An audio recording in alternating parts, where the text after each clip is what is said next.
So whatever brought you here, however this morning finds you, whether you're sitting in a comfortable seat in the sanctuary or if you're streaming with us, welcome. And we're talking about the golden thread of truth this month.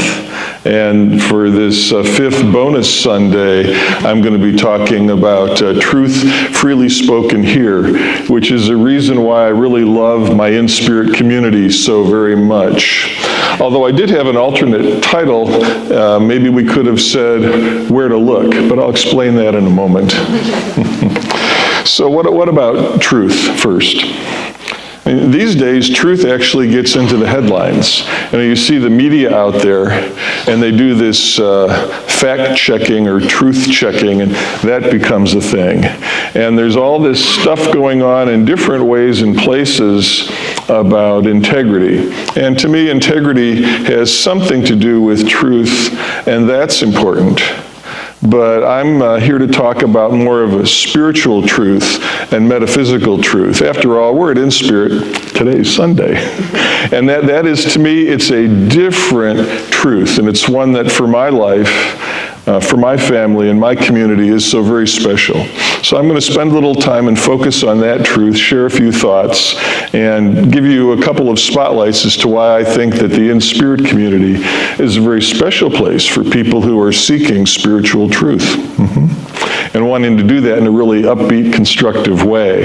But first, why did I say that maybe we should call it Where to Look? And I'll be honest with you, there's some effort that goes into constructing a talk. And I was looking for, could I get a cool sports analogy? And it's March, and there's this March Madness thing. And I used to be in a pool for March Madness. I couldn't win the men's pool, but the women's pool I always did well, even though I don't know basketball. I looked at that, and the only thing I could find in basketball was there is a cute movie with some basketball, Finding Forrester. And if this talk energizes you and you want to dive deep and you like Sean Connery, find a way to rent or stream Finding Forrester and enjoy that. So I was still looking for where could I find some sport, and then suddenly it hit me. Sailing. Is I, once upon a time, when I was young adult, new family, wanted an outdoor activity, and I wanted a sailboat. And the sailboats, I couldn't afford them, and I found one I could. And this sailboat was affordable because the fellow who owned it before was a high school kid. Oh, okay, and he couldn't afford a big boat with cabins and captains and all that stuff. It was a little sailboat for racing, day sailing. And because he won every trophy in Southern California, nobody in the market for a boat wanted to touch it, because they're thinking, if I get on that boat that Mark Wilson used to run, everybody will know how good a sailor I am the next day and every day after that. Whereas I came to this and I knew nothing about sailing. I just wanted to bring it back and not sink it. And that would be a good outing for me. So I got that boat, and it provided many weekends of fun, going out on a Saturday or on a Sunday afternoon and out of Redondo Beach and up and down the coast, and that was a great thing. And every once in a while, Mark, who went off to college at UC Santa Barbara, would call me up and say, we want to race the hardtack. Can you bring it out on Wednesday and be there? And I'd say, figuring I'd learn something, sure. What do I have to do? And they'd give me a list. What beer to bring. Those were called the Wednesday beer can races, and it was really true. You brought the beer. So I'd bring the beer, and I'd get down, they'd get the boat all set up in 5 minutes. It would take me half an hour. And I would say, well, what do I do? And they'd say, put the beer there for later, and stand on the keel, and then my head would be up over the deck, and he'd say, put your hands here and here. And what else do I do? Don't touch anything. Okay. So here I am, we're in the boat, and we go out there and we're going along, and then one of the guys, he tells him to pick up the binoculars and look that way. And then the guys with the binoculars looking that way, and they're looking that way. And meanwhile, Mark I can see he's looking the other way. And he says, oh, I can see that the wind is going to change, and we're going to need to do this and that, and nobody else will come with us, and we're going to win the race. Now, we've been barely past the starting line for 10 minutes, and out of the whole hour, he's already got the whole thing figured. We're winning the race, because he's looking not at where the wind is, but where's the wind going to be, right? And so as he says that, I turn my head, And then all of a sudden, boom, don't do that. Back the other, that was his hand smack. You mean not the boom? No, I'm sorry. I didn't get wet. And he says, don't you dare look there. You look where I tell people to look. He said, the reason we're going to win the race is we're the only ones who know where to look. And we're not going to give it away. The guy with the binoculars is there to draw the other people to where I want them looking, where there's nothing they're going to see that'll help them. And meanwhile, I'm watching the surface of the water over there because that's telling me when to turn and where to be to get the wind we need to win the race. So, maybe it's about where to look. And I think the thing about truth is kind of the same. I think truth is very much somewhat a question or a challenge of where to look. And here in a spiritual community, the question of spiritual truth is indeed where do we look? I don't think I will find my spiritual truth or you will find yours in the media. I don't imagine that you will drive down a highway and see it on a billboard. That's not the nature of it. It's something else. It is someplace else. So let's just talk about that. Where is it and how do we approach it? To be really metaphysical, I'm actually going to share, and I do have a couple quotes, and the stack of books was this high, so I've reduced it and just taken the few words we want. Charles Fillmore, who's one of the early lights in the development of New Thought and the foundations of science of mind, actually wrote the Metaphysical Bible Dictionary. Kind of obscure, but actually a very cool thing. Do we have any dictionary readers in here, actually? There's a few. I was one. I would, go in the dictionary. And in fact, I got in trouble in elementary school. I would make up words, add the definition, and the teacher would give me a bad mark and say, well, that's not a word. And I'd say, no, but there wasn't a word in the dictionary, so I made the word and I defined it for you. I didn't like that. Well, whatever. But so what does Fillmore tell us about truth, metaphysical truth? The basic principle of truth is that the mind of each individual must be consciously unified with the divine mind through the indwelling Christ. By affirming at one-ment with God mind, we eventually realize that perfect mind which was in Christ Jesus. How about that? That perfect mind which was in Christ Jesus. And so how do we get that at one-ment? How do we unify? Before the service today, we had a meditation. If you practice meditation yourself, it's a good spiritual practice. If you'd like to do it with friends and have someone lead it, show up here a few minutes before the hour and enjoy a meditation. We have Wednesday services where quite a bit of those Wednesdays will have something that's very much about meditative, going within, practicing how to get there and how to find that, right? And we also have caring circles. Quite a few people here in caring circles. Wave a hand if you are. That'll give people an idea. And if you're not yet in one, agitate to find a way to make it possible. Because I would tell you that when you do some spiritual practice with a small group of people, and even though our rhythm only gets us together monthly, it's enough because it provides a time and a place where people get a little bit deeper sometimes than it's possible to achieve with a big group and all the hubbub of a Sunday. We've also got classes from time to time. Some of the class schedule has meditation, and that is just one of the ways to get to that truth. And again, it's not actually a where to look out there problem, right? It's a challenge. We all have it. The voice of spirit, the knowledge of the universe, it's right there, it's available. It's just a question of getting attuned at one to be able to enjoy that and know what that has for us. And in fact, talking about the depth of that truth, I don't think he's a theologian. He's probably not a philosopher, but I always thought George Burns was cool. And he would always poke at his buddy Jack Benny. And I thought this one was kind of cute. That how Jack was so cheap when he would go on a date, instead of bringing flowers, he would bring seeds. Now, maybe Jack was going on a metaphysical date and George didn't know. But it really is. It's all about the seeds. And that practice of going within, meditation, centering, of finding that ability to, in the quiet, hear the voice, to understand what's calling to us. To us, what is it to do something wonderful with family? What is it to do something great in the world? What is it to do something just wonderful for me? That voice is within, that guidance is there, reliable, and will tell us. I did want to share a little bit of Ernest Holmes, and in fact, I went into the concordance of the Science of Mind, and I found I had 73 choices if I wanted to use the concordance to find something to say about truth. It also works perfectly well just to open it, and you can find amazing stuff just that way. It's an excellent pathway into the Science of Mind textbook. But Ernest has a capacity to just laser things down and then say it in a simple way. And I really like what he said here about truth. Christ means the truth about ourselves. So, if we have to make a choice and feel that we do not know which or what to choose, we must be still in our own consciousness and know what the Spirit within us knows. Which of these ways is the right and most constructive way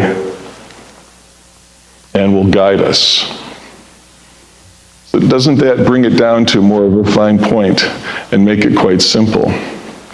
One of the things that we do here that to me is a way of getting into that depth of focus and honoring of truth is activities of Order of the Sacred Earth. We had an event here just a few weeks ago to celebrate the spring equinox.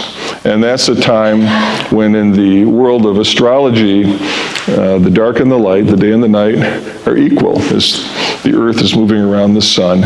And so we had a ritual honoring of the earth and just simply reflecting on all of that depth of knowledge, wisdom, and tradition, as well as we did some cool things with seeds. The metaphor of planting and nourishing what may grow when we plant the right seeds. Very, very beautiful. To speak about truth, probably important to include just a little bit from the Bible. And in Matthew chapter 22, verses 36 to 41, I've got this red letter version, and so the red letters are, what Jesus is reputed to have said. And he says a few things and gives his ability to just say things that are deep in so few words. So please follow with this. And then in the context here, there were some folks that were challenging Jesus. They were going to try to draw him out and get him to get tongue-tied and thought-tied and, diminish the potential that he might be really as awesome and connected as he turned out to be. So in the face of that, the question is, they say, "Teacher, which is the greatest commandment of the laws?" They're thinking he'll pick one and they've got him. He's saying something that's not totally consistent. And Jesus replies, "Love the Lord your God with all your heart and all your soul and with all your mind. This is the first and greatest commandment." He goes on to say, "And the second is like it. Love your neighbor as yourself. All the law and the prophets hang on these two commandments." So he answers that way.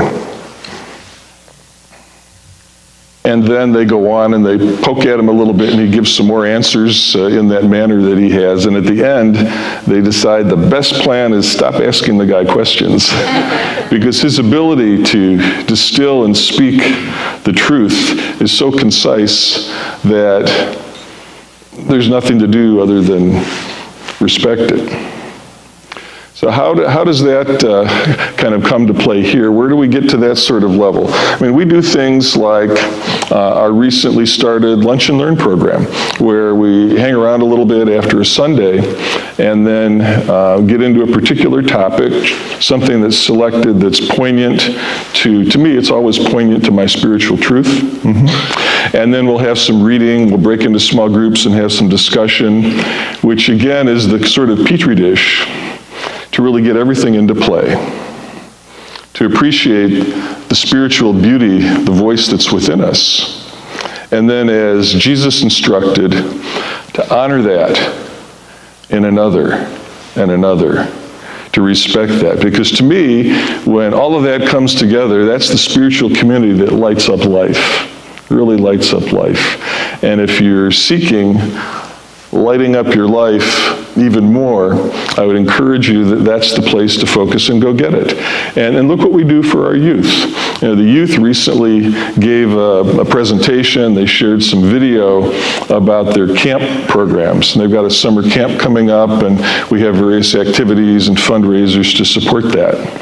And the video had, in the voices of Centers for Spiritual Living youth from all over, pretty much the same thing. How they came together and found an environment where they could freely speak their truth, their spiritual truth, where they were encouraged with no prejudice, no agenda, calm down, listen, enjoy some exercises together, and share truth in a community that responds back with encouragement and appreciation. And isn't that what we've all at various times been craving and enjoying so much when we've found it? Because it does brighten the heart.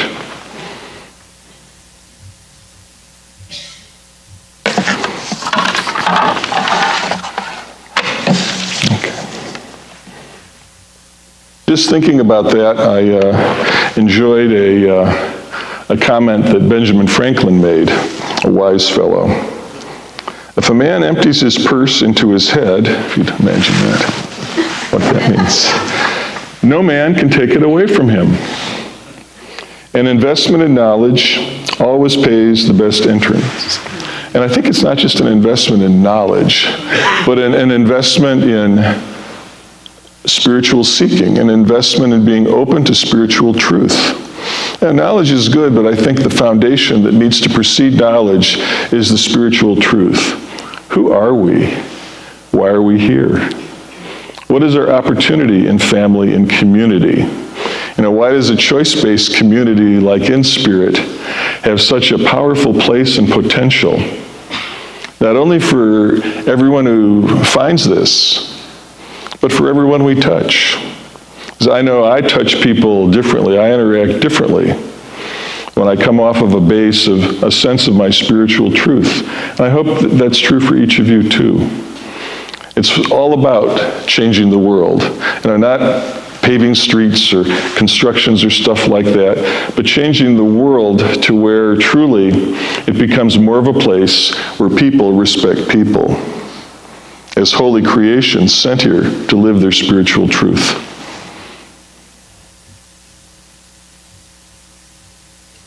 Of course, back at the beginning, I commented about, truth and how there's all the stuff out there, truth, lies, and what's science, and what's this, and what's that, and all that huzzah. So in thinking about the fact that there's our spiritual truth, but there's the other stuff, what about the other stuff? What about that? And I'm going to go back to Ernest Holmes, because somehow uniquely, among those who've come along and written and preached and talked and contributed to the spiritual development of humankind, Ernest has a magic touch. So follow this from a part in the Science of Mind where Ernest is actually talking about Matthew 22. So we heard Jesus, the words, love the Lord your God, etc. Love your neighbor as yourself. So there's Jesus' charge so long ago. Now Ernest is teaching about that. What kind of turn does he give this? The truth is positive, but non-combative. It is sure of itself, but never argumentative. It loves sincerity and abhors deceit. Above all else, the truth is wise. It represents the all-seeing eye, from which nothing can be hidden. The student of truth will receive all that comes in the name of the Lord. That is, all that is of the truth. All else will fall by its own weight. All else will fall by its own weight. What's Ernest's advice? To go out and strike down what looks like a falsehood? No. Let it fall and turn to dust of its own weight. Spend 100% of our time open to the truth, to be filled with the truth, and be glad for that. Yeah, there's times when something out of place needs to be set aside, but relative to truth and the rest, just listen that it will fall from its own weight. Don't focus on it and lift it up and energize it, for gosh sakes. Enjoy the truth, know the truth, and practice that. I would like to take a moment, since we're here together on the fifth Sunday, and it's something that happened recently, and just say a word of honor and respect for one of the great teachers who supported the Centers for Spiritual Living, Dr. Obadiah Harris, who passed on recently.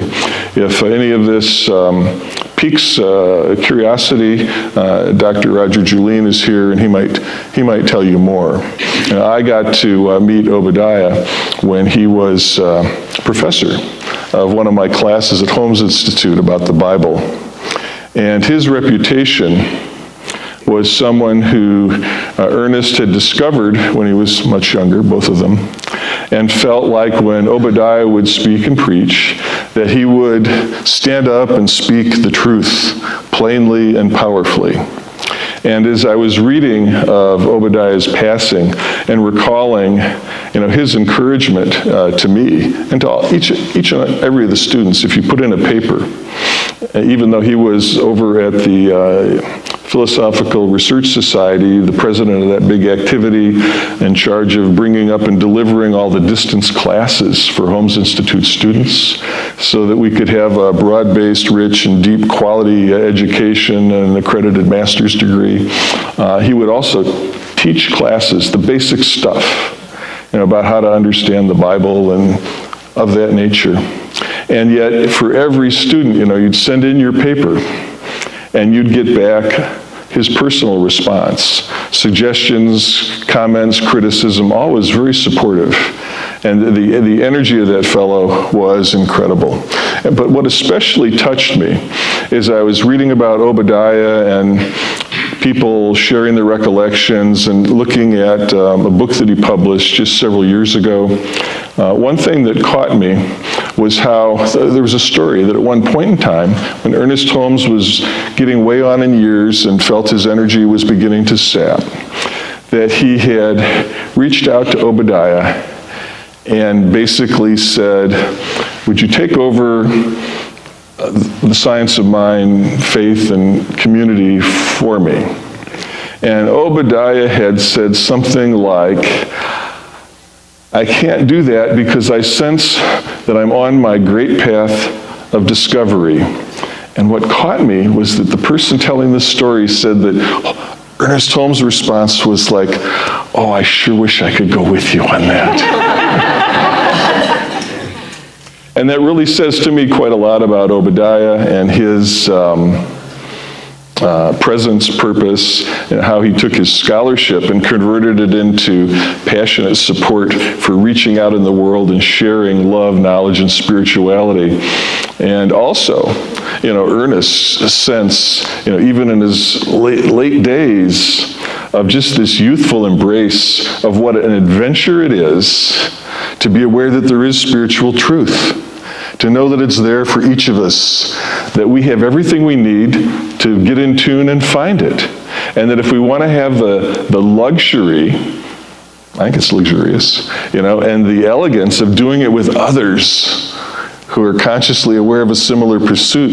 We have InSpirit community and other resources to help go there together. We don't need to be alone. So in the spirit of this, I'd ask you to join me in a quick responsive reading. I am one with Spirit in my thoughts and my actions. With Spirit in my thoughts and my actions. I am open to hear spiritual truth, mine and others. I am open to hear spiritual truth, mine and others. I honor spiritual truth, mine, my family's, and my communities. I honor spiritual truth, mine, my family's, and my communities. So in this moment, I would just know that for all of us, spiritual truth is real, it's within us. Anytime we step aside from the chaos and the noise of the world and listen to the voice within, Spirit is there to light us up. Spiritual truth is accessible. And truly in community, spiritual truth is the rich tapestry of everything that makes life possible and meaningful. I claim it for all of us now. That's our truth, and so it is.